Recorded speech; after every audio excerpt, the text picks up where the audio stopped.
ಕಾಜಲ್ ಹುಟ್ಟಿದ ತಕ್ಷಣನೇ ಅವ್ರಪ್ಪ ಈ ಪ್ರಪಂಚ ಬಿಟ್ಬಿಟ್ಟು ಹೋಗ್ಬಿಡ್ತಾರೆ. ಅದರ ಸ್ವಲ್ಪ ಸಮಯದ ನಂತರ ಅವ್ರ ಅಮ್ಮನೂ ತೀರ್ಕೊಂಡ್ಬಿಡ್ತಾರೆ. ಅವಳಿಗೆ ಸ್ವಂತದವ್ರಂತ ಚಿಕ್ಕಪ್ಪ ಚಿಕ್ಕಮ್ಮ ಮಾತ್ರ ಇದ್ರು. ಸಮಯ ಕಳೆಯುತ್ತೆ.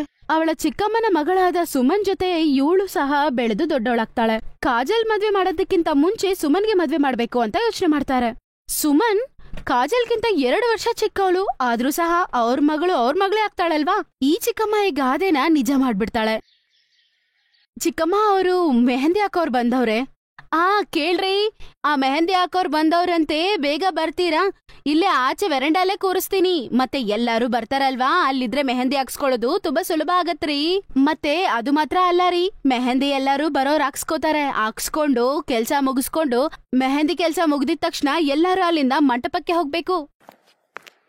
ಹಾ ಸರಿ, ಸುಮ್ಮನೆ ಮನೆಯವರಲ್ಲ, ಹಲ್ದಿಗೋಸ್ಕರ ಬರ್ತಾ ಇದಾರೆ ತಾನೆ? ಅಮ್ಮ, ಎಲ್ಲಾ ಅರೇಂಜ್ಮೆಂಟ್ಸ್ ನೀನ್ ಮಾಡ್ಬಿಟ್ಟಿದ್ಯಾ ಅಲ್ವಾ? ಅರೇ, ನೀನ್ ಯಾಕೆ ಯೋಚನೆ ಮಾಡ್ತೀಯಾ? ಎಲ್ಲಾ ಅರೇಂಜ್ಮೆಂಟ್ಸ್ ಮುಗ್ದಿದೆ. ಇಲ್ ನೋಡು, ಸುಮನ್ ಅವ್ರ ಅತ್ತೆ ಮನೆಯವರು ಬರ್ತಿರ್ತಾರೆ. ಎಲ್ಲಾರ್ಗೂ ಟೀ, ಕಾಫಿ ಮತ್ತೆ ನಾಷ್ಟಾನ ರೆಡಿ ಮಾಡು, ಅರ್ಥ ಆಯ್ತಾ? ಯಾರಿಗೂ ಏನು ಕಡಿಮೆ ಇರಬಾರ್ದು, ಅರ್ಥ ಆಯ್ತಾ?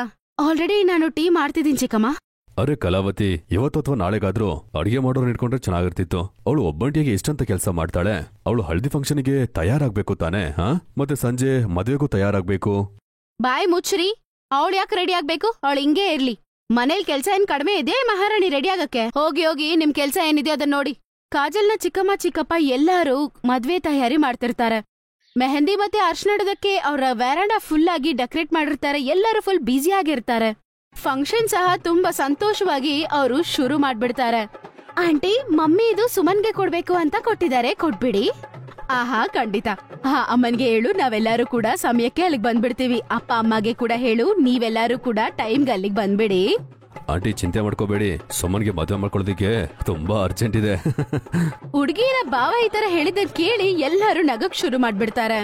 ಕಾಜಲ್ ಎಲ್ಲಾರ್ಗೂ ಟೀ ಕೊಡ್ತಿರ್ತಾಳೆ. ಆಗ ಸಡನ್ ಆಗಿ ಕೈ ಸ್ಲಿಪ್ ಆಗಿ ಅಲ್ಲಿ ನಿಂತಿದ್ದ ಹುಡುಗನ ತಂಗಿ ಮೇಲೆ ಟೀ ಬಿದ್ಬಿಡುತ್ತೆ. ನೋ ಆಂಟಿ, ನಿಮ್ಮ ಕೆಲಸದವಳು ನನ್ನ ಲೆಹೆಂಗಾ ಹಾಳು ಮಾಡ್ಬಿಟ್ಲು. ಏನ್ ಕೆಲಸದವಳು ಇಷ್ಟು ಸ್ಟುಪಿಡ್ ಆಗಿದ್ದಾಳೆ? ಇದು 25,000 ಲೆಹೆಂಗಾ ಆಂಟಿ. ಅಯ್ಯೋ ಅಕ್ಕ, ಕ್ಷಮಿಸಿ ಅಕ್ಕ, ಅದು ಭಾವನ ಕಾಲು. ನೀನು ಕೆಲ್ಸದವಳಾಗಿದ್ಲು, ಅಕ್ಕ ಮಾವ ಅಂತ ಕರಿತಿದೆ, ಎಷ್ಟು ಧೈರ್ಯ? ನಾನು ಕೆಲ್ಸದವಳಲ್ಲ ಕಾಜಲ್, ಇವ್ರು ಗಂಡನ್ ಮನೆಯವರು. ನಾವು ಇವ್ರನ್ನ ಚೆನ್ನಾಗ್ ನೋಡ್ಕೋಬೇಕಲ್ವಾ? ಏನ್ ಮಾತಾಡ್ಬೇಕಾಗಿರೋ ಅವಶ್ಯಕತೆ ಇಲ್ಲ. ಹೋಗು ಕಿಚನ್ ಒಳಗೊಳಗು. ಕ್ಷಮಿಸು ತಾಯಿ, ತಪ್ಪಾಗ್ಬಿಡ್ತು. ಏನ್ ಮಾಡ್ಲಿ ಅವಳು ಹಿಂಗೆ? ನನ್ನ ಗಂಡನ ಅಣ್ಣನ ಮಗಳಮ್ಮ ಇವಳು ಹುಟ್ಟಿದ ತಕ್ಷಣ ಅವ್ರ ಅಪ್ಪ ಅಮ್ಮ ತೀರ್ಕೊಂಡ್ಬಿಟ್ರು. ಸೊ ಅವಾಗಿಂದ ಇವಳು ನಮ್ಮನೇಲೇ ಇದ್ದಾಳೆ. ಈ ಹುಡ್ಗಿಗ್ ಅರ್ಥ ಆಗತ್ತೋ ಇಲ್ವೋ ನಂಗ್ ಗೊತ್ತಿಲ್ಲ. ಅರೆ ಏನಿಲ್ಲ, ಡ್ರೈ ಕ್ಲೀನಿಂಗ್ ಅಲ್ಲಿ ಹೋಗ್ಬಿಡುತ್ತೆ. ಹಲ್ದಿ ಫಂಕ್ಷನ್ ಎಂಜಾಯ್ ಮಾಡಿ. ಕಾಜಲ್ ಪಾಪ ತುಂಬಾನೇ ಅಳ್ತಾ ಇರ್ತಾಳೆ. ಎಲ್ಲಾರು ಈ ಫಂಕ್ಷನ್ ಎಂಜಾಯ್ ಮಾಡ್ತಿದ್ರೆ ಪಾಪ ಅವಳು ಮಾತ್ರ ಕಿಚನ್ ಅಲ್ಲಿ ನಿಲ್ತ್ಕೊಂಡು ಪಾಪ ಕೆಟ್ಟಿಗೆ ಅಳ್ತಿರ್ತಾಳೆ. ಆಗ ಹಲೋ, ಒಳ್ಳೆ ಫಂಕ್ಷನ್ ಅಲ್ಲಿ ಅಳ್ತಾ ಇರಬಾರ್ದು. ಹೆಣ್ಮಕ್ಳು ನಗಾಡ್ತಾ ಇದ್ರೇನೆ ಫಂಕ್ಷನ್ಗೆ ಕಳೆ. ತಗೊಳ್ಳಿ, ಕಣ್ಣ ಒರ್ಸ್ಕೊಳ್ಳಿ. ನೀವ್ಯಾರು? ನಾನ್ ನಿಮ್ಮನ್ನ ಕಂಡಿಡ್ದಿಲ್ಲ. ನನ್ನ ಹೆಸರು ಆಕಾಶ್, ನಾನು ವಿಜಯ್ ಫ್ರೆಂಡು. ಅವನು ಬಾಲ್ಯದ ಫ್ರೆಂಡು. ನಂಗೆ ನಿಮ್ಮ ಹೆಸರು ಗೊತ್ತಾಯ್ತು, ಕಾಜಲ್ ಹೌದು ತಾನೆ? ಅಂದವಾದ ಹೆಸರು. ಸ್ವಲ್ಪತ್ತು ಅವರಿಬ್ರು ಮಾತಾಡ್ತಾ ನಿಂತಿರ್ತಾರೆ. ಅವಳು ತುಂಬಾ ಸಂತೋಷವಾಗಿರ್ತಾಳೆ. ಆಕಾಶ್ ಹತ್ರ ಮಾತಾಡೋದು ಅವಳಿಗೆ ತುಂಬಾನೇ ಇಷ್ಟ ಆಗಿತ್ತು. ಯಾಕಂದ್ರೆ ಅವಳ ಹತ್ರ ಯಾರು ಮಾತಾಡ್ತಾನೆ ಇರ್ಲಿಲ್ಲ. ಆಕಾಶ್, ನೀನೇನ್ ಮಾಡ್ತಿದೀಯ ಅಲ್ಲಿ? ಬಾ, ಲೇಟ್ ಆಗ್ತಿದೆ. ಹೋಗಿ ವಿಜಯ್ಗೆ ನಾವು ಹಲ್ದಿ ಹಚ್ಬೇಕು. ಸರಿ, ಬಾಯ್, ಬರ್ತೀನಿ. ಹುಡುಗನ ಮನೆಯವರು ಹೋಗ್ಬಿಡ್ತಾರೆ. ಸಾಯಂಕಾಲ ಮದ್ವೆ. ಎಲ್ಲಾರು ಮದ್ವೆಗೆ ತಯಾರಾಗಿರ್ತಾರೆ. ಎಲ್ಲಾರು ತುಂಬಾ ಸ್ಟೈಲಿಶ್ ಆಗಿ ರೆಡಿಯಾಗಿ ಮದ್ವೆ ಫಂಕ್ಷನ್ ಎಂಜಾಯ್ ಮಾಡ್ತಿರ್ತಾರೆ. ಆದ್ರೆ ಕಾಜಲ್ ಮಾತ್ರ ಪಾಪ ತುಂಬಾನೇ ಹಳೆ ಬಟ್ಟೆ ಹಾಕೊಂಡು ಒಂದ್ ಸೈಡಲ್ಲಿ ಯಾರಿಗೂ ಕಾಣಿಸ್ದೇ ಇರೋ ತರ ನಿಂತಿರ್ತಾಳೆ. ಯಾಕಂದ್ರೆ ಅವಳು ಹಾಕೊಂಡಿರೋದು ಕಿತ್ತೋಗಿರೋ ಬಟ್ಟೆ. ಕಲಾವತಿ, ಇವತ್ತವರು ಕಾಜಲ್ಗೆ ಒಂದೊಳ್ಳೆ ಬಟ್ಟೆ ಕೊಡಬಾರ್ದ ನೀನು? ಮದುಮಗಳ ಅಕ್ಕ ಕಣೆ ಅವಳು. ಕಾಜಲ್ ಈ ಮನೆ ಮಗಳು, ಆದ್ರೂ ಕೂಡ ಅವಳನ್ನ ಈ ರೀತಿಯ ನಡ್ಸೋದು ಸರಿ ಇಲ್ಲ. ಪಾಪ ಅವಳು ಎಷ್ಟು ಸುಮ್ನೆ ನಿತ್ಯಾಳ್ ನೋಡು. ಎಷ್ಟು ಜನ ನೋಡ್ತಾರೆ. ಇದ್ರ ನಂತರ ಅವಳದೇ ಮದ್ವೆ. ಅಯ್ಯೋ ಬಿಡ್ರಿ, ದುಡ್ಡೇನ್ ಅಷ್ಟಿದ್ಯಾ ಇವಳು ಕೂಡ ಹೊಸ ಬಟ್ಟೆ ಕೊಡ್ಸೋಕೆ? ನಮಗೆ ತಗೊಳಕ್ ಕಷ್ಟ ಆಯ್ತು. ಮದ್ವೆಗೆ ಎಷ್ಟು ಖರ್ಚಾಗಿದೆ ನೋಡಿದ್ರಲ್ವಾ? ಅವಳನ್ನ ಬೇರೆ ನೋಡ್ಕೋತಾ ಇದೀವಿ. ಇದ್ರಲ್ಲಿ ಅವಳಗ್ ಬಟ್ಟೆ ಕೊಡ್ಸ್ಬೇಕಂದ್ರೆ ಯಾರ್ ಕೈಲಾಗತ್ತೆ ಹೇಳಿ? ಅದೆಲ್ಲ ತುಂಬಾ ಕಷ್ಟ ರೀ. ಇವಳಿಗೂ ಸಹ ಯಾವ್ದಾದ್ರು ಚಿಕ್ಕ ಮನೆ ಸಿಕ್ಕಿದ್ರೆ ಮದ್ವೆ ಮಾಡ್ಬಿಡಿ. ಮದ್ವೆ ತುಂಬಾನೇ ಚೆನ್ನಾಗ್ ನಡೆಯುತ್ತೆ. ಆಮೇಲೆ ಕಲಾವತಿ ಕಾಜಲ್ ಬಗ್ಗೆ ಮರ್ತೋಗ್ಬಿಡ್ತಾಳೆ. ದಿನ ಪೂರ್ತಿ ಮನೆ ಕೆಲ್ಸ ಮಾಡ್ತಾಳೆ. ರಾತ್ರಿ ಆದ್ರೆ ಟಯರ್ಡ್ ಆಗಿ ಮಲ್ಕೋತಿದ್ಲು. ಯಾಕಂದ್ರೆ ಮಾತಾಡ್ಸೋರು ಯಾರೂ ಇರ್ಲಿಲ್ಲ. ಸುಮನ್ ಮನೆಗ್ ಬಂದಿರ್ತಾಳೆ. ಅವಳನ್ನ ಕರ್ಕೊಂಡ್ ಹೋಗೋದಕ್ಕೆ ವಿಜಯ್ ಬರ್ತಾನೆ. ಒಂದಿನ ಬೆಳಿಗ್ಗೆ ಕಾಜಲ್ ಮನೆ ಗುಡಿಸ್ತಿರ್ತಾಳೆ. ಅದೇ ಸಮಯದಲ್ಲಿ ವಿಜಯ್ನ ಫ್ರೆಂಡ್ ಅವ್ರ ಅಪ್ಪಮ್ಮನ ಜೊತೆ ಮನೆಗ್ ಬರ್ತಾನೆ. ಜೊತೆಲ್ ವಿಜಯ್ ಇರ್ತಾನೆ. ಅತ್ತೆ ಮಾವ, ಆಕಾಶ್ಗೆ ಕಾಜಲ್ ಅಂದ್ರೆ ತುಂಬಾ ಇಷ್ಟ ಆಗಿದೆ. ಹಲ್ದಿ ದಿನನೇ ಮನೆ ಹೊತ್ಕೊಳ್ಳೆ ಅವನು ನಂಗೆ ಹೇಳ್ದ. ಸರಿ, ನಮ್ಮ ಮದ್ವೆ ಆಗ್ಲಿ, ಆಮೇಲೆ ಇದ್ರ ಬಗ್ಗೆ ಮಾತಾಡೋಣ ಅಂತ ನಾವು ಸುಮ್ನೆ ಇದ್ವಿ. ಕಾಜಲ್ನ ಮದ್ವೆ ಮಾಡ್ಕೋತಾರಾ? ಹೌದಾಂಟಿ, ಕಾಜಲ್ ನಂಗೆ ತುಂಬಾ ಇಷ್ಟ ಆದ್ಲು. ಕಾಜಲ್ನ ನಾನು ಮದುವೆ ಮಾಡ್ಕೋತೀನಿ. ಕಾಜಲ್ ನಿಂಗೆ ನಾನು ಇಷ್ಟನಾ? ಅದನ್ನ ಕೇಳಿಸ್ಕೊಂಡು ಅವ್ರು ಎಲ್ಲಾರು ತುಂಬಾನೇ ಶಾಕ್ ಆಗ್ಬಿಡ್ತಾರೆ. ಅಲ್ಲೇ ನಿಂತಿದ್ದ ಸುಮನ್ ಕೂಡ ಸ್ವಲ್ಪ ಹೊತ್ತು ಮಾತಾಡೋದೇ ಇಲ್ಲ. ಕಾಜಲ್ ಆಕಾಶ್ನ ಮದ್ವೆ ಮಾಡ್ಕೊಳ್ಳೋದಕ್ಕೆ ಒಪ್ಕೋತಾಳೆ. ಆಕಾಶ್, ನೀನ್ ಹೇಳ್ದಂಗ್ಲೇ ಕಾಜಲ್ ನೋಡೋದಕ್ಕೆ ತುಂಬಾ ಸುಂದರವಾಗಿದ್ದಾಳಪ್ಪ. ನಮ್ಗೆ ತುಂಬಾ ಸಂತೋಷ. ಕಾಜಲ್ ನಿಮ್ಮನೆ ಸೊಸೆ ಆಗೋದಕ್ಕೆ ನೀವು ಅದೃಷ್ಟ ಮಾಡಿರ್ಬೇಕು. ಸರಿ, ಬೇಗ ಮದ್ವೆ ಏರ್ಪಾಡನ್ನ ನಾವ್ ಮಾಡೋಣ. ನನ್ ಮುದ್ದು ಮಗಳೇ ಕಾಜಲ್, ಭಗವಂತ ಒಳ್ಳೆ ಮನೆಗೆ ಕಳಿಸ್ತಾ ಇದ್ದಾನೆ. ಚಿಕ್ಕ ವಯಸ್ಸಲ್ಲೇ ನೀನು ಅಪ್ಪ ಅಮ್ಮನನ್ನ ಕಳ್ಕೊಬಿಟ್ಟೆ. ಇಷ್ಟು ದುಃಖದಲ್ಲಿ ನಾನು ಏನೂ ಹೇಳೋಕ್ಕೂ ಆಗಿಲ್ಲ. ಆದ್ರೆ ಇವತ್ತು ಕಷ್ಟ ಇಲ್ದೇ ಇರೋ ಮನೆಗೆ ಕಳಿಸಿ ನಿನ್ನ ಕಷ್ಟವನ್ನ ಆ ದೇವರು ಹೋಗ್ಲಾಡ್ಸ್ತಾ ಇದ್ದಾನೆ. ತುಂಬಾ ಸಂತೋಷವಾಗಿರು ನನ್ ಮಗಳೇ. ಚಿಕ್ಕಪ್ಪ ಹಂಗಂತ ಹೇಳಿ ಚಿಕ್ಕಪ್ಪನ ಹಿಡ್ಕೊಂಡು ಅಳ್ತಾಳೆ. ಆಕಾಶ್ ಮತ್ತೆ ಕಾಜಲ್ಗೆ ಮದ್ವೆ ಆಗುತ್ತೆ. ಮತ್ತೆ ಅರ್ಶನ ಇಡೋ ದಿನ ಬರುತ್ತೆ. ಕಾಜಲ್ಗೆ ಅರ್ಶನ ಇಡೋ ದಿನ ಅವರ ಅತ್ತೆ ಮನೆಯವ್ರು ಎಲ್ಲಾರು ಅವ್ರ ಮನೆಗೆ ಬರ್ತಾರೆ. ಆಂಟಿ, ನಮ್ ಮನೆಗ್ ಬರೋ ಸೊಸೆ ನೋಡಿ ಎಷ್ಟು ಸುಂದರವಾಗಿದ್ದಾಳೆ. ನೀವೆಲ್ಲರೂ ನಮ್ಮ ಮನೆಯ ಸೊಸೆಗೆ ಅರ್ಶನ ಹಚ್ಚಿ, ಅವಳು ನೋಡಕ್ಕೆ ಇನ್ನೂ ಸುಂದರವಾಗಿರ್ತಾಳೆ. ಅವ್ರ ಅತ್ತೆ ಮನೆಯವರು ಅವಳ ಮೇಲೆ ಅಷ್ಟು ಪ್ರೀತಿ ತೋರ್ಸೋದನ್ನ ನೋಡಿ ಕಾಜಲ್ಗೆ ಕಣ್ಣಲ್ಲಿ ಪಾಪ ನೀರೇ ಬಂದ್ಬಿಡುತ್ತೆ. ಫಂಕ್ಷನ್ ತುಂಬಾನೇ ಗ್ರ್ಯಾಂಡ್ ಆಗಿ ನಡೀತಿರುತ್ತೆ. ಆದ್ರೆ ಚಿಕ್ಕಮ್ಮಗೂ ಸುಮನ್ಗೆ ಆಶ್ಚರ್ಯ. ಅವಳ ಹಣೆ ಬರಹ ಇಷ್ಟು ಚೆನ್ನಾಗಿದ್ಯಾ, ಇಷ್ಟು ಒಳ್ಳೆ ಹುಡುಗ ಸಿಕ್ಬಿಟ್ನಲ್ಲ ಅಂತ. ಅವಳ ಫಂಕ್ಷನ್ ಇವತ್ತು ಇಷ್ಟು ಧೂಮ್ ಧಾಮಾಗ್ ನಡೀತಿದೆ ಅಂತ ಮದ್ವೆಗೆ ಬೇಕಾಗಿರುವ ಎಲ್ಲಾ ಖರ್ಚುಗಳು ಅವ್ರ ಅತ್ತೆ ಮನೆಯವರೇ ನೋಡ್ಕೋತಾರೆ. ಯಾಕಂದ್ರೆ ಅವ್ರ ಚಿಕ್ಕಮ್ಮನ ಬಗ್ಗೆ ಅವ್ರಿಗೆ ಚೆನ್ನಾಗ್ ಗೊತ್ತಿತ್ತು. ಅವ್ರಿಗೆ ಗೊತ್ತಿತ್ತು ಅವ್ರ ಚಿಕ್ಕಮ್ಮ ಮದ್ವೆಗೋಸ್ಕರ ₹1 ಕೂಡ ಖರ್ಚು ಮಾಡಲ್ಲ, ಏನು ಅರೇಂಜ್ಮೆಂಟ್ಸ್ ಮಾಡಲ್ಲ ಅಂತ. ಅದರಿಂದ ಕಾಜಲ್ ಮದ್ವೆಗೆ ಬೇಕಾಗಿರುವ ಎಲ್ಲಾ ಖರ್ಚುಗಳನ್ನ ಅವ್ರ ಅತ್ತೆ ಮನೆಯವರು ನೋಡ್ಕೋತಾರೆ. ಮತ್ತೆ ಆಕಾಶ್ ಜೊತೆ ಮದ್ವೆ ನಂತರ ಅವಳು ಅವ್ರ ಅತ್ತೆ ಮನೆಗೆ ಹೋಗ್ತಾಳೆ.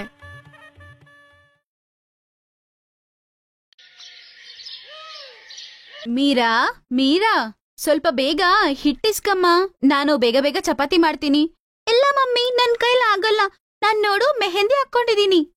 ಏನು, ಬೆಳಗ್ಗೆ ಹಾಕೊಂಡ್ಬಿಟ್ಯಾ ನಿನ್ ಕೈಗ್ ಮೆಹಂದಿ? ಕೆಲ್ಸದ ಕಳ್ಳಿ ನೀನು. ಕೆಲಸದಲ್ಲಿ ಸಹಾಯ ಮಾಡ್ಬೇಕು ಅಂತ ಅವಾಗವಾಗ ಮೆಹಂದಿ ಹಾಕ್ ಕುತ್ಕೋತೀಯ. ಸರಿ ಆಯ್ತು, ಬೇಗ ಹೋಗಿ ಕೈ ತೊಳ್ಕೊಂಬ. ನಾನ್ ಬೇರೆ ಕೆಲ್ಸಕ್ ಹೋಗ್ಬೇಕು.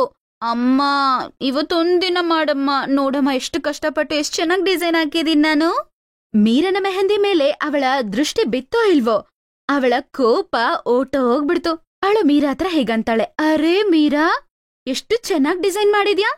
ಹಾ ಅಮ್ಮ, ಅಕ್ಕ ಇದ್ದಾಳಲ್ವಾ ಶಾಂತಿ ಅಕ್ಕ, ಅವಳು ಒಂದ್ ಬುಕ್ ಕೊಟ್ಲು. ಅದ್ರಲ್ಲಿ ಸಖತ್ತಾಗಿದೆಯಮ್ಮ ಡಿಸೈನು. ಅದನ್ ನೋಡಿ ನಾನು ಹಾಕೊಂಡೆ ಅಮ್ಮ. ಚೆನ್ನಾಗಿದ್ಯಾ? ಹಾ ಚೆನ್ನಾಗಿದೆ. ಆದ್ರೆ ಅಮ್ಮ ನಾನು ಓಹೋ, ಅಯ್ಯೋ, ನಿನ್ನತ್ರ ಮಾತಾಡ್ಕೊಂಡಿದ್ಬಿಟ್ ನಾನು ಟೈಮ್ ಆಗ್ತಿದೆ. ಅದು ಅಲ್ದೆ ಮಹಾರಾಣಿ ತರ ಮೆಹಂದಿ ಹಾಕೊಂಡ್ ನೀನ್ ಕೂತ್ಕೊಂಡಿದ್ಯಾ. ಅಮ್ಮ, ನೀನ್ ಯಾಕಮ್ಮ ಇಷ್ಟು ಬೇಜಾರಾಗ್ತೀಯಾ? ಇನ್ 1-2 ಗಂಟೆಯಲ್ಲಿ ಕೈ ಡ್ರೈ ಆಗತ್ತಲ್ವಾ, ಆಗ ಮನೆ ಕೆಲ್ಸ ಎಲ್ಲ ನಾನ್ ಮಾಡ್ತೀನಿ. ಮೀರಾ ಹೇಳಿದ್ ಮಾತನ್ ಕೇಳಿ ಅವರಮ್ಮ ಕೆಲ್ಸಕ್ ಹೋಗ್ತಾಳೆ. ಸೊಸೈಟಿಯಲ್ಲಿ ಒಳ್ಳೆ ಪೊಸಿಷನ್ ನಲ್ಲಿ ಇರೋ ಅವ್ರ ಮನೆಯಲ್ಲಿ ಕೆಲ್ಸಗಳು ಮಾಡ್ತಿರ್ತಾಳೆ. ಅದರಿಂದಾನೇ ಇವ್ರ ಜೀವನ ಸಾಗಿಸ್ತಿರ್ತಾಳೆ. ಸ್ವಲ್ಪ ವರ್ಷಗಳ ಮುಂದೆ ಕಾವೇರಿ ಗಂಡ ಕಾರ್ ಆಕ್ಸಿಡೆಂಟ್ ಅಲ್ಲಿ ತೀರ್ಕೋತಾರೆ. ಅವಾಗಿಂದ ಮೀರಾನ ನೋಡ್ಕೊಳ್ಳೋದು ಇವಳೆ. ಮೀರಾ ಸಹ ಅವ್ರ ಅಮ್ಮನ್ಗೆ ತುಂಬಾ ಚೆನ್ನಾಗಿ ಹೆಲ್ಪ್ ಮಾಡ್ತಿದ್ಲು. ಆದ್ರೆ ಅವಳಿಗೆ ಮೆಹಂದಿ ಹಾಕೋದಂದ್ರೆ ತುಂಬಾ ಇಷ್ಟ.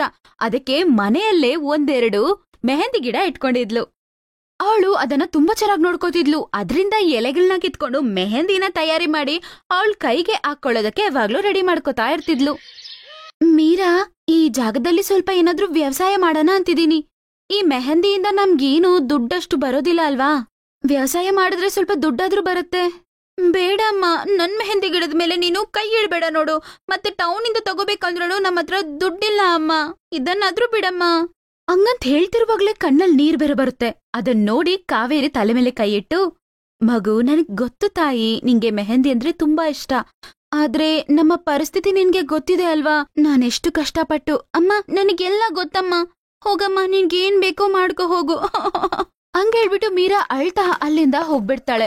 ಅದನ್ ನೋಡಿ ಕಾವೇರಿಗೆ ಬೇಜಾರಾಗತ್ತೆ. ಅದ್ರಿಂದ ಗಿಡಗಳನ್ನ ಅವಳು ಏನೂ ಮಾಡೋದಿಲ್ಲ. ಹಂಗೆ ಸ್ವಲ್ಪ ದಿನ ಕಳೆದು ಹೋಗುತ್ತೆ. ತುಂಬಾ ಕೆಲ್ಸ ಮಾಡೋದ್ರಿಂದ ಅವಳ ಆರೋಗ್ಯ ತುಂಬಾನೇ ಪಾಪ ಹಾಳಾಗಿತ್ತು. ಅವಾಗವಾಗ ಮೈಹುಷಾರಿಲ್ದೆ ಆಗ್ಬಿಡ್ತಿತ್ತು.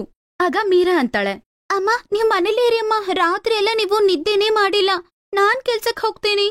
ಬೇಡ ಮೀರಾ, ನೀನ್ ಹೆಂಗ್ ಹೋಗ್ತೀಯ? ಬೇಡ, ನಾನ್ ಹೋಗ್ತೀನಮ್ಮ. ಕಾವೇರಿ ಕೆಲ್ಸಕ್ ಹೋಗೋಣ ಅಂತ ಎದ್ದು ಸ್ವಲ್ಪ ದೂರ ನಡಿತಾಳೆ ಇಲ್ವೋ, ಅವಳಿಗೆ ತಲೆ ಸುತ್ಬಿಡುತ್ತೆ. ಆಮೇಲೆ ಮೀರಾ ಅವಳನ್ನ ಕರ್ಕೊಂಡ್ ಬಂದು ಬೆಡ್ ಮೇಲೆ ಮಲಗಿಸ್ತಾಳೆ. ಅಮ್ಮ, ಸಾಕಮ್ಮ, ನೀವು ಸ್ವಲ್ಪ ರೆಸ್ಟ್ ತಗೊಳ್ಳಿ, ನಾನ್ ಕೆಲ್ಸಕ್ ಹೋಗ್ತೀನಿ. ಕಾವೇರಿ ಮನೆಯಲ್ಲಿ ರೆಸ್ಟ್ನ ತಗೋತಿದ್ಲು. ಆದ್ರೆ ಅವಳಿಗೆ ಸರಿಯಾದ ಚಿಕಿತ್ಸೆನೂ ಬೇಕಾಗಿತ್ತು. ಅದಕ್ಕೋಸ್ಕರ ದುಡ್ಡು ಬೇಕು. ಇನ್ನೊಂದ್ ಕಡೆ ಮೀರಾ ಪಾಪ ದಿನಾ ಕೆಲ್ಸಕ್ ಹೋಗ್ತಿದ್ಲು. ಕೆಲ್ಸ ಮುಗಿಸ್ಕೊಂಡ್ ಬಂದು ಮನೆಯಲ್ಲೂ ಎಲ್ಲಾ ಕೆಲ್ಸ ಅವಳೆ ಮಾಡ್ತಿದ್ಲು. ಇಷ್ಟು ಎಲ್ಲಾ ಕೆಲ್ಸ ಮಾಡಿ ಅವಳಿಗೆ ಮೆಹಂದಿ ಹಾಕಕ್ ಟೈಮ್ ಸಿಗ್ತಿರ್ಲಿಲ್ಲ. ಮೀರಾ, ಎಷ್ಟು ದಿನ ಆಯ್ತು ಮಗು ನೀನು ಮೆಹಂದಿ ಹಾಕಿ? ಅಮ್ಮ, ಹಾಕೊಳ್ಳೋದಕ್ಕೆ ಇಷ್ಟ ಇಲ್ಲ ಅಷ್ಟೇ. ಹೌದಾ, ನಿನಗ ಹಾಕೊಳಕ್ ಇಷ್ಟ ಇಲ್ವಾ? ನನಗೆ ಎಲ್ಲ ಗೊತ್ತಿದೆ ತಾಯಿ. ನಾನು ಬೆಡ್ ಮೇಲೆ ಮಲಗಿದ್ದೀನಿ. ನನ್ನ ನೋಡ್ಕೊಂಡು ನನ್ ಕೆಲ್ಸ ಎಲ್ಲ ನೀನೇ ಮಾಡ್ತಿದ್ಯಾ. ಈಗ ಸಾಕು, ತುಂಬಾ ಆರಾಮಾಯ್ತೀಗ. ಮೀರಾ, ಹೋಗು, ನೀನ್ ಹೋಗಿ ಮೆಹಂದಿ ಹಾಕು. ಇವತ್ತು ಕೆಲ್ಸಕ್ ನಾನ್ ಹೋಗ್ತೀನಿ. ಬೇಡ ಅಮ್ಮ, ನೀನು ಎಲ್ಲೂ ಹೋಗ್ಬೇಡ. ನನ್ಗೆ ನಿಜವಾಗ್ಲೂ ಮೆಹಂದಿ ಹಾಕೊಳಕ್ ಇಂಟ್ರೆಸ್ಟೇ ಇಲ್ಲ ಅಮ್ಮ. ನಾನಿವಾಗ ದೊಡ್ಡೋಳಾಗಿದ್ದೀನಲ್ವಾ, ಅದಕ್ಕೆ ಅಮ್ಮ, ನಂಬು. ಹಂಗಂತೇಳಿ ಮೀರಾ ಕೆಲ್ಸಕ್ಕಾಗಿ ಅಂತ ಮನೆಯಿಂದ ಹೋಗ್ತಾಳೆ. ಕಾವೇರಿ ಕಣ್ಣಲ್ಲಿ ನೀರ್ ಬರುತ್ತೆ. ಮೀರಾ ಸೊಸೈಟಿಯಲ್ಲೊಂದ್ 3-4 ಮನೇಲಿ ಕೆಲ್ಸ ಮಾಡ್ತಿದ್ಲು. ಅದ್ರಲ್ಲಿ ಆರ್ತಿ ಅನ್ನೋರು ಒಬ್ರು. ಅವ್ರ ಮನೇಲಿ ಮೆಹಂದಿ ಫಂಕ್ಷನ್ ಒಂದು ತುಂಬಾ ಗ್ರ್ಯಾಂಡ್ ಆಗಿ ನಡೆಯೋದಿತ್ತು. ಮೆಹಂದಿ ಫಂಕ್ಷನ್ಗೆ ಮೀರಾ ಕೂಡ ಹೆಲ್ಪ್ ಮಾಡ್ತಿದ್ಲು. ಇದರ ನಡುವೆ, ಅಯ್ಯೋ ಅದಂಗ್ ನಡೆಯುತ್ತೆ, ನಾನು ಎಷ್ಟ್ ದಿನದ ಮುಂಚೆ ನಿಮ್ಗೆ ಬುಕ್ ಮಾಡಿದೀನಿ, ರಿಲೇಟಿವ್ಸ್ ಎಲ್ಲ ಬರ್ತಿದ್ದಾರೆ. ಇವಾಗ ನಾನು ಅವ್ರಿಗೆ ಏನ್ ಹೇಳಿ, ನೀವ್ ಲಾಸ್ಟ್ ಮಿನಿಟ್ ಅಲ್ಲಿ ಹಿಂಗ್ ಕೈ ಕೊಟ್ರೆ ಹೆಂಗೆ? ಆರ್ತಿ ಫೋನ್ ಇಡ್ತಾಳೆ. ಅವಳು ಬೇಜಾರಾಗಿರೋದ್ ನೋಡಿ ಮೀರಾ ಕೇಳ್ತಾಳೆ, ಏನಾಯ್ತು ಮೇಡಮ್, ನೀವು ಬೇಜಾರಾಗಿ ಇದ್ದೀರಾ? ಹೌದು ಮೀರಾ, ತುಂಬಾ ಪ್ರಾಬ್ಲಮ್ ಆಗಿದೆ. ನಾಳೆ ಫಂಕ್ಷನ್ ಇದೆ ಅಲ್ವಾ, ಮೆಹಂದಿ ಹಾಕೋದಕ್ಕೆ ಸ್ವಲ್ಪ ಜನ ಕರ್ದಿದ್ದೆ. ಅವರು ಇವಾಗ ಬರ್ತಿಲ್ಲ ಅಂತ ಏನ್ ಮಾಡೋದ್ ನಾನಿವಾಗ? ನಾಳೆ ಆಗಲ್ಲ ಮೇಡಮ್ ಅಂತಿದ್ದಾರೆ. ಇವಾಗ ಏನ್ ಮಾಡೋದು? ಇಷ್ಟು ಬೇಗ ಬೇರೆಯವ್ರು ಯಾರು ರೆಡಿ ಮಾಡ್ಕೋತಾರೆ ಹೇಳು? ಮೇಡಮ್ ಅವರೇ, ನನ್ಗೆ ತುಂಬಾ ಚೆನ್ನಾಗಿ ಮೆಹಂದಿ ಹಾಕಕ್ಕೆ ಬರುತ್ತೆ. ಅರೆ ಹೌದಲ್ಲ, ಕಾವೇರಿ ನನ್ಗೆ ವಿಷಯ ಒಂದ್ಸಲ ಹೇಳಿದ್ಲು. ನಿನ್ಗೆ ಮೆಹಂದಿ ಹಾಕೋದಕ್ಕೆ ತುಂಬಾ ಇಷ್ಟ, ಮೆಹಂದಿ ತುಂಬಾ ಚೆನ್ನಾಗಾಗ್ತೀಯಾ ಅಂತ. ನೀನ್ ನೋಡ್ಕೊ ಮಗು, ತುಂಬಾ ಜನ ಬರ್ತಿದ್ದಾರೆ ಸರಿನಾ? ಎಲ್ಲಾರ್ಗು ನೀನು ರೆಡಿ ಮಾಡ್ಕೊಂಡ್ ತಗೊಂಬಂದ್ಬಿಡು. ನೀವೇನ್ ಚಿಂತೆ ಮಾಡ್ಬೇಡಿ ಮೇಡಮ್, ನಾನ್ ಎಲ್ಲಾ ರೆಡಿ ಮಾಡ್ಕೊಂಡ್ ತರ್ತೀನಿ. ತುಂಬಾ ದಿನ ಆದ್ಮೇಲೆ ಮೀರನ ಮುಖದ ಮೇಲೆ ತುಂಬಾ ಸಂತೋಷ ಕಾಣಿಸ್ಬರತ್ತೆ. ಅವಳು ಮನೆಗ್ ಹೋಗಿ ಎಲ್ಲರಿಗೂ ಮೆಹಂದಿ ಹಾಕೋದಕ್ಕೆ ಮೆಹಂದಿ ತಯಾರ್ ಮಾಡ್ತಾಳೆ. ಆಮೇಲೆ ಇದನ್ ನೋಡಿ ಕಾವೇರಿ, ಅರೇ ಮೀರಾ, ಸಾಯಂಕಾಲ ಆಯ್ತು ತಾಯಿ, ಮೆಹಂದಿ ಹಾಕೋಬೇಡ, ಕೋಲ್ಡ್ ಬೇರೆ ಆಗಿದೆ. ನಾನೀ ಮೆಹಂದಿ ನನ್ಗೋಸ್ಕರ ಮಾಡ್ತಿಲ್ಲ ಅಮ್ಮ, ಆರ್ತಿ ಮೇಡಮ್ ಇದಾರಲ್ವಾ, ಅವ್ರ ಮನೇಲಿ ಫಂಕ್ಷನ್ ಇದೆ. ಒಳ್ಳೇದಾಗ್ಲಿ ಮಗು, ಆದ್ರೆ ಅವ್ರು ಎಲ್ಲರೂ ತುಂಬಾ ದೊಡ್ಡವ್ರು, ಚೆನ್ನಾಗಾಗ್ಬೇಕು ಆಯ್ತಾ? ಅಮ್ಮ ನೀನ್ ಚಿಂತೆ ಮಾಡ್ಬೇಡ, ಮೆಹಂದಿ ಹಾಕೋದ್ರಲ್ಲಿ ನನ್ಗಿಂತ ಚೆನ್ನಾಗಿ ಯಾರಾದ್ರೂ ಹಾಕ್ತಾರಾ? ಮೀರಾ ಮೆಹಂದಿ ಎಲ್ಲ ರೆಡಿ ಮಾಡ್ಕೊಂಡು ಆರ್ತಿ ಅವ್ರ ಮನೆಗೆ ಹೋಗ್ತಾಳೆ. ಅವಳು ಮೆಹಂದಿನ ಕೋನಲ್ಲಿ ಫಿಲ್ ಮಾಡ್ತಿರುವಾಗ ಆರ್ತಿಯ ಒಬ್ಬ ಫ್ರೆಂಡ್ ಹೀಗಂತಾಳೆ, ಆರ್ತಿ ಏನ್ ಕೆಲ್ಸ ಮಾಡಿದ್ಯಾ ನೀನು? ನಾನೊಂದ್ ಪಾರ್ಲರ್ ಫೋನ್ ನಂಬರ್ ನಿಂಗ್ ಕೊಟ್ಟಿದ್ದೆ ಅಲ್ವಾ, ಅವ್ರನ್ನ ಕರಿಬೇಕಾಗಿತ್ತಲ್ವಾ? ಕರ್ದಿದ್ದೆ ನಾನು, ಆದ್ರೆ ಲಾಸ್ಟ್ ಮಿನಿಟ್ ಅಲ್ಲಿ ಬರಕ್ಕಾಗಲ್ಲ ಅಂತ ಬೇರೆ ಹೇಳಿದ್ರು. ಇವಳು ಮೀರಾ ನಮ್ ಮನೇಲಿ ಕೆಲ್ಸ ಮಾಡ್ತಾರಲ್ವಾ, ಅವಳ ಮಗಳು. ನೀನ್ ಚಿಂತೆ ಮಾಡ್ಬೇಡ, ಇವಳು ತುಂಬಾ ಚೆನ್ನಾಗ್ ಮಾಡ್ತಾಳೆ. ಉಫ್ಫು ಆರ್ತಿ, ಪಾರ್ಲರ್ ಅಷ್ಟು ಹೈಜಿನ್ ಬರುತ್ತಾ? ಇದನ್ ಹಾಕೊಂಡ್ರೆ ಏನಾಗತ್ತೋ ಏನೋ. ಅವ್ರ ಮೆಟೀರಿಯಲ್ ಬೇರೆ ಇರುತ್ತೆ, ಹೈಜಿನ್ ಇರುತ್ತೆ. ಇದು ಹಾಕೊಂಡು ಕೈಗೇನಾದ್ರೂ ಹಾಕ್ಬಿಟ್ರೆ ಈ ಲೆವೆಲ್ ನಮ್ಗೂ ರೀಚ್ ಆಗಲ್ಲ. ಏನಾದ್ರೂ ಕೈಗೆ ಹಾಕ್ಬಿಟ್ರೆ ಯಾವ್ದಪ್ಪ ಕರ್ಮ? ಮೇಡಮ್ ನೀವೇನ್ ಯೋಚನೆ ಮಾಡ್ಬೇಡಿ, ನಾನು ತುಂಬಾ ಚೆನ್ನಾಗ್ ಆಗ್ತೀನಿ. ಇದು ನನ್ ಮನೇಲಿರೋ ಗಿಡದಲ್ಲಿ ನಾನೇ ತಯಾರಿ ಮಾಡಿ ತಂದಿರೋದು. ಇದ್ರಲ್ಲಿ ಏನು ಕೆಮಿಕಲ್ ಇಲ್ಲ, ನಿಮ್ ಕೈಗೆ ಏನು ಆಗಲ್ಲ. ನಾ ಸಾರಿ ಆರ್ತಿ, ನನ್ ಕೈಗೆ ಮೆಹಂದಿ ಹಾಕೊಂಡ್ ಡ್ರೆಸ್ ತಗೊಳಕ್ ಇಷ್ಟ ಇಲ್ಲ. ನಾನು ಯಾವ್ದಾದ್ರು ಪಾರ್ಲರ್ಗೆ ಹೋಗಿ ಹಾಕೋತೀನಿ. ಹಂಗಂತೇಳಿ ಆರ್ತಿಯ ಫ್ರೆಂಡ್ ಶಾಲಿನಿ ಅಲ್ಲಿಂದ ಪಾರ್ಲರ್ಗೆ ಹೋಗ್ತಾಳೆ. ಆರ್ತಿ ಮೀರಾಗೆ ಇನ್ಸ್ಟ್ರಕ್ಷನ್ ಕೊಟ್ಟು ಕೆಲ್ಸ ಶುರು ಮಾಡು ಅಂತ ಹೇಳ್ತಾಳೆ. ಅರೆ ವಾ, ಒಪ್ಕೊಳ್ಳೇಬೇಕು, ಈ ಹುಡುಗಿ ತುಂಬಾ ಚೆನ್ನಾಗ್ ಹಾಕಿದಾಳೆ ಮೆಹಂದಿ. ನನ್ಗೇನು ಪಾರ್ಲರ್ ಅಲ್ಲಿ ಬರೋ ಕಲರ್ ಈ ಹುಡುಗಿ ಮೆಹಂದಿಯಲ್ಲಿ ಬರುತ್ತೆ ಅಂತ ನಂಗೆ ಅನಿಸ್ತಿಲ್ಲಪ್ಪ. ಸಾಕ್ ಬಾಯ್ ಮುಚ್ಚು ಶಾಲಿನಿ, ಮೆಹಂದಿ ಹೆಂಗ್ ಕಲರ್ ಬರುತ್ತೋ ಏನು ಅಂತ ನಾಳೆ ಬೆಳಗ್ಗೆ ನೋಡೋಣ. ಮಗು ಅವಳನ್ನ ಭಯ ಪಡಿಸ್ಬೇಡ. ಅಯ್ಯೋ ನನಗ್ ಯಾಕೆ ಬಂತು, ನನ್ ಕೈ ಏನಾದ್ರೂ ಹಾಳಾಗುತ್ತಾ? ನಿಮ್ಗಳದೇ ಆಗೋದು, ನೀವೇ ಅನುಭವಿಸಿ. ಶಾಲಿನಿ ಕೋಪದಿಂದ ಅಲ್ಲಿಂದ ಹೋಗ್ಬಿಡ್ತಾಳೆ. ಮೆಹಂದಿ ಕಲರ್ ಸೂಪರ್ ಆಗಿ ಬರುತ್ತೆ ಅಂತ ಅವಳಿಗೆ ನಂಬಿಕೆನೇ ಇಲ್ಲ. ಕೈ ಮೇಲೆ ರಿಯಾಕ್ಷನ್ ಸಹ ಆಗತ್ತೆ ಅಂತ ಅನ್ಕೋತಾಳೆ. ಆದ್ರೆ ಅದಕ್ಕೆ ಆಪೋಸಿಟ್ ಆಗೇ ನಡೆದಿದ್ದು. ಮಾರನೇ ದಿನ ಮೀರಾ ಮನೆಯಲ್ಲಿ, ಅರೆ ಮೇಡಮ್, ನೀವು ಇವತ್ತು ಕೆಲ್ಸಕ್ ಬರ್ಬೇಡಿ ಅಂತ ಹೇಳಿದ್ರಲ್ವಾ, ಅದಕ್ಕೆ ನಾನು ಬಂದಿಲ್ಲ. ಆಹಾ, ಮಗುನೇನೆ ತುಂಬಾ ಕೆಲ್ಸ ಮಾಡಿ ಟಯರ್ಡ್ ಆಗಿಬಿಟ್ಟಿದ್ದೆ ಅಲ್ವಾ, ಅದಕ್ಕೆ ನಾನಿಲ್ಲಿ ಕೆಲ್ಸಕ್ ಕರೆಯೋದಕ್ಕೆ ಅಂತ ಬಂದಿಲ್ಲ ತಾಯಿ. ಒಳಗಡೆ ಕರೆಯಲ್ವಾ? ಮೇಡಮ್ ಬನ್ನಿ ಬನ್ನಿ ಬನ್ನಿ, ಒಳಗಡೆ ಬನ್ನಿ. ಆರ್ತಿನ ನೋಡಿ ಕಾವೇರಿ ಸಹ ಬೆಡ್ ಮೇಲೆಯಿಂದ ಎದ್ ನಿಂತ್ಕೋತಾಳೆ. ಆರ್ತಿ ಜೊತೆಗೆ ಅವ್ರ ಫ್ರೆಂಡ್ ಶಾಲಿನಿ ಕೂಡ ಇದ್ಲು. ಮೀರಾ ಅವ್ರಿಬ್ರಿಗೂ ನೀರ್ ಕೊಟ್ಟು ಹೀಗಂತಾಳೆ, ತಗೊಳ್ಳಿ ಮೇಡಮ್, ಮೆಹಂದಿ ಚೆನ್ನಾಗಿ ಕೆಂಪಗಾಗಿದೆ ಅಲ್ವಾ? ನಿಂಗೆ ನಾನಲ್ಲ, ಶಾಲಿನಿ ಹೇಳ್ತಾಳೆ. ಶಾಲಿನಿ ಅವಳ ಕೈ ಮೀರಾಗೆ ತೋರಿಸ್ತಾಳೆ. ಅವಳ ಕೈಯಲ್ಲಿ ರಿಯಾಕ್ಷನ್ ತುಂಬಾನೇ ಆಗಿರುತ್ತೆ. ಅದನ್ನ ಮೀರಾ ನೋಡ್ತಾಳೆ. ಅರೆ ಇದು ಇದು ಏನಾಯ್ತು? ನಾನ್ ನಿನ್ನತ್ರ ಮೆಹಂದಿ ಹಾಕೋದೆ, ದೊಡ್ಡ ಪಾರ್ಲರ್ಗೆ ಹೋಗಿ ಹಾಕೊಂಡೆ ಅಲ್ವಾ, ಚೆನ್ನಾಗ್ ಕೆಂಪಗ್ ಬರ್ಬೇಕು ಅಂತ ಅವ್ರ ಹತ್ರ ಹೇಳ್ದೆ. ಏನೇನ್ ಹಾಕಿದ್ರೋ ಏನೋ, ನನ್ ಕೈಗೆ ಈ ಗತಿ ಬಂದಿದೆ ಕಣಮ್ಮ, ನೋಡು. ಅವ್ರು ಹಾಕಿರೋ ಕೆಮಿಕಲ್ಗೆ ಕೈ ರಿಯಾಕ್ಟ್ ಆಗ್ಬಿಟ್ಟಿದೆ. ನನ್ ಕೈ ಗತಿ ನೋಡಮ್ಮ. ಇನ್ನೊಂದ್ ಕಡೆ ನೀನ್ ಹಾಕಿರೋ ಮೆಹಂದಿ ತುಂಬಾ ಚೆನ್ನಾಗ್ ಬಂದಿದೆ. ನೀನು ಆರ್ತಿ ಕೈ ನೋಡು. ಆರ್ತಿ, ಕೈ ಒಂದ್ಸಲ ತೋರ್ಸು. ಆರ್ತಿ ಅವಳ ಕೈ ತೋರಿಸ್ತಾಳೆ. ಅದ್ರಲ್ಲಿ ಮೆಹಂದಿ ಹಾಕಿರೋದು ಮೀರಾ. ತುಂಬಾ ಚೆನ್ನಾಗಿರುತ್ತೆ ನೋಡಕ್ಕೆ. ಮತ್ತೆ ಆರ್ತಿ ಕಾವೇರಿ ಹತ್ರ ಹೋಗಿ ಹೀಗಂತಾಳೆ, ಸಾಕು ಕಾವೇರಿ, ನೀನು ಈ ಮನೆ ಕೆಲ್ಸಕ್ಕೆ ಮಗಳನ್ನ ಕಳ್ಸಿದ್ದು ಸಾಕು. ಇನ್ಮೇಲೆ ಅವಳು ಮಾಡ್ಬೇಕಾಗಿರೋ ಕೆಲ್ಸ ಬೇರೆ ಇದೆ. ಅಂದ್ರೆ ನನ್ಗೆ ಅರ್ಥ ಆಗಿಲ್ಲ. ಇವಳು ಎಷ್ಟ್ ಚೆನ್ನಾಗ್ ಮೆಹಂದಿ ಹಾಕಿದಾಳೆ. ಅದನ್ ನೋಡಿ ನನ್ ಫ್ರೆಂಡ್ ಒಬ್ಳಿದಾಳೆ, ದೊಡ್ಡ ಬ್ಯೂಟಿ ಪಾರ್ಲರ್ ಇದೆ. ಅವಳಿಗೆ ಮೀರಾ ಕೆಲ್ಸ ಇಷ್ಟ ಆಗಿ ಅವಳಿಗೆ ಕೆಲ್ಸ ಕೊಡ್ಬೇಕು ಅಂತ ಅನ್ಕೊಂಡಿದ್ದಾಳೆ. ಒಳ್ಳೆ ಸಂಬಳನೂ ಕೊಡ್ತಾಳೆ. ಮತ್ತೆ ಅಲ್ಲೇ ಇದ್ದು ಅವಳು ತುಂಬಾ ಕೆಲ್ಸನೂ ಕಲ್ತ್ಕೋಬಹುದು. ಗೊತ್ತಾಯ್ತಾ ನಿನ್ಗೆ? ಆರ್ತಿ ಮಾತ್ ಕೇಳಿ ಕಾವೇರಿ ಕಣ್ಣಲ್ಲಿ ಆನಂದ ಬಾಷ್ಪ ಬರುತ್ತೆ. ಅವಳು ಕೈ ಮುಗಿದು ಆರ್ತಿಗೆ ಧನ್ಯವಾದ ತಿಳಿಸ್ತಾಳೆ. ಮೀರಾನು ಸಂತೋಷ ಪಡ್ತಾಳೆ. ಇವಾಗ ಅವಳಿಗಿಷ್ಟ ಆಗಿರುವ ಕೆಲ್ಸ ಅವಳು ಮಾಡ್ಬೋದು ಅಂತ. ಅದು ಅಲ್ದೆ ಚೆನ್ನಾಗಿ ಸಂಪಾದನೆ ಮಾಡಿ ಅಮ್ಮನ್ಗೆ ಟ್ರೀಟ್ಮೆಂಟ್ ಕೊಡಿಸ್ಬೋದು ಅಂತ ಅನ್ಕೋತಾಳೆ. Hello friends, Thanks for watching this video. अगर आपको ये वीडियो पसंद आया है तो प्लीज लाइक, सब्सक्राइब, कमेंट्स करें इस वीडियो पर और हाँ, शेयर करना भी ना भूलें। और भी मजेदार वीडियो देखने के लिए नीचे दिए गए बेल आइकॉन को दबाएं। देखते रहिए बेस्ट बडीज।